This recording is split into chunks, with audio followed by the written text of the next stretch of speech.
him in 20 minutes. And the Treasurer, Josh Frydenberg, just joined us now in Canberra. Treasurer, good morning to you. Have you got anything you can pull out of your hat? Nice to be with you. Well, a lower unemployment rate is what we saw yesterday, Karl. So 4.6%. It's better when it goes down than up. I couldn't quite believe it. I almost fell off my chair when I saw that. Yeah, but it's a good headline, though. But if you sort of break it down a bit, the news isn't so good, though, is it? Well, Ali, it doesn't tell the full story. Of course, in New South Wales, it took into account the second and the third week of the lockdown. And we saw that the number of hours worked in New South Wales fell by 7% over the course of that month.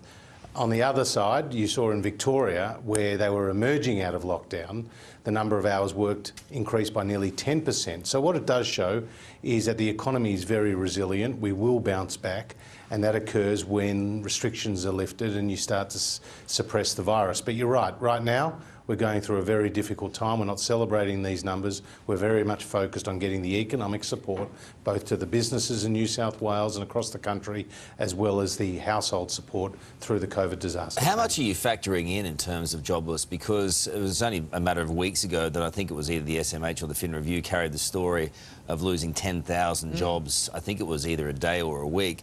And what are you expecting the real figure to be? And how does that impact on the rest of the country the longer this is protracted?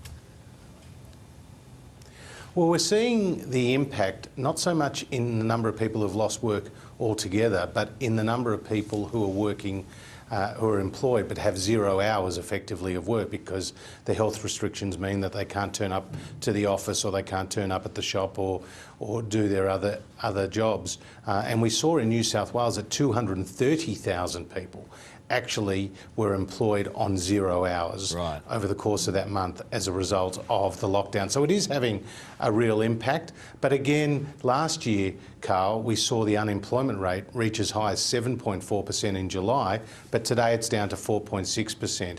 And when you talk to the banks who have a bird's eye view of the economy, they say the level of customer distress is nowhere near what they saw this time last year.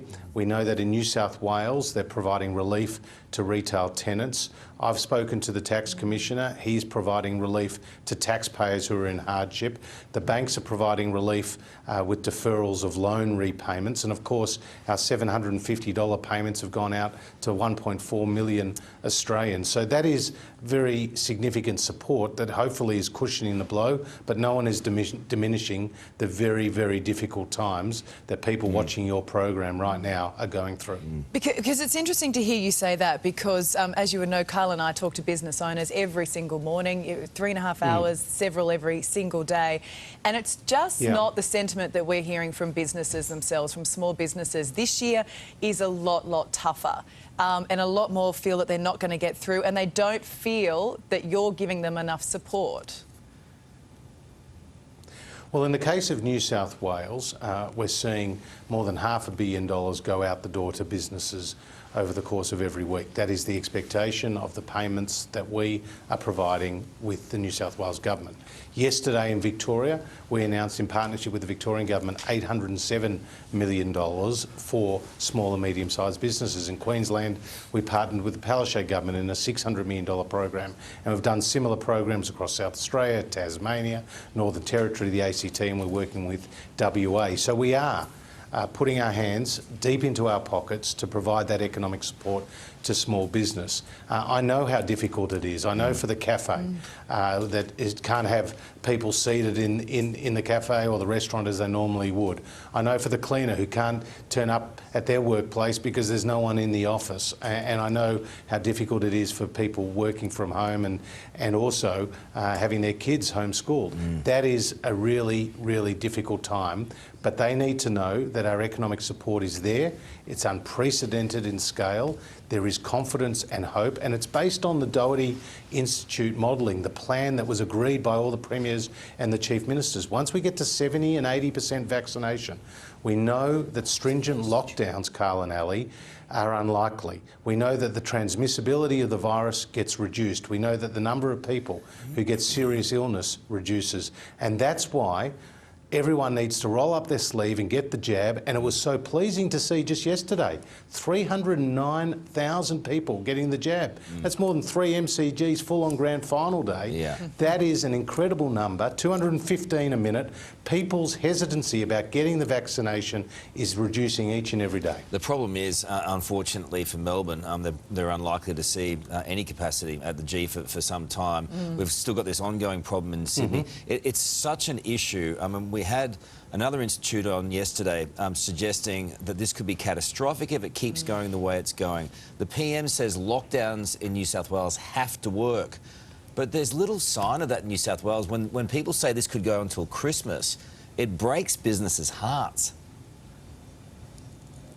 It certainly does, and they are really going through the most difficult of times. That's why our support is there. But if you get that vaccination rate up, we do know from the medical experts, who know a lot more than you or I, Karl, they tell us that that is the ticket out of this crisis. Look at the United Kingdom.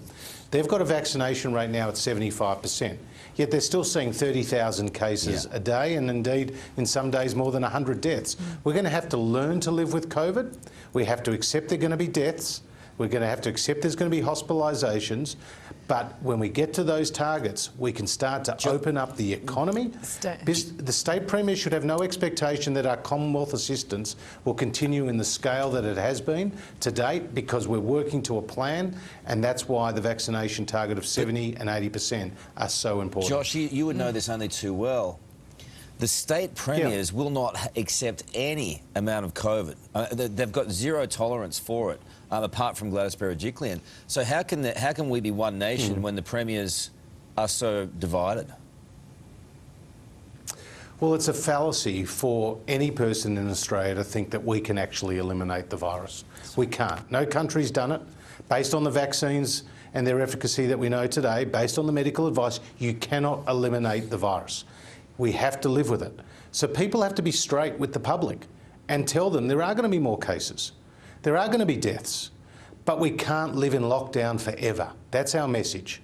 And that's why I'm saying to the premiers and to the chief ministers, the government's emergency economic support does not continue indefinitely. It's there until we get the vaccination rate to the levels that they agreed with the Prime Minister at National Cabinet. Once we get there, we need to see an opening up. And you have a role to play here, Karl and Ali, just as your viewers do. You have to hold those premiers and chief ministers to account to the agreement that they reached at National Cabinet. That's critical to opening up in the future. Okay, good to talk to you today. I appreciate it, Treasurer. Have yourself a good weekend. Pretty Thank strong you. there, wasn't he?